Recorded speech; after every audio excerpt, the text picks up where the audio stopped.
সেদিন আমার মেয়ে আমাকে বলছে, আচ্ছা মা বলো তো, মানুষ ধনীকে বেশি সম্মান করে না দরিদ্রকে? তো তখন ওকে বললাম, দাঁড়া তোকে একটা গল্প শোনাই। এক গ্রামে এক দোকানদার ছিল। সেই দোকানদার প্রতিদিন অনেক তালা ভাঙতো, আর সেই সাথে কিন্তু অনেকগুলো চাবি আবার তৈরিও করতো। একদিন এক যুবক তালা প্রস্তুত যে করে তাকে জিজ্ঞেস করলো, আচ্ছা একটা ছোট চাবি একটা বড় এবং শক্তিশালী তালা কত সহজে খুলতে পারে, যেখানে হাতুড়ি দিয়ে তালা খুললে কিন্তু সেটা বেশ কষ্টকর, আর সেখানে কিন্তু পরিশ্রমও অনেকটা বেশি।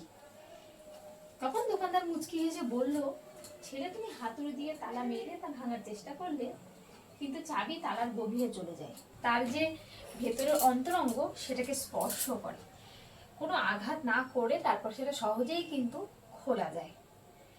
এইভাবে আপনি যত শক্তিশালী হন না কেন, আপনি যদি মানুষের হৃদয়ে না পৌঁছান, তার বিবেককে স্পর্শ না করেন, ততক্ষণ পর্যন্ত কেউ আপনাকে সম্মান করবে না।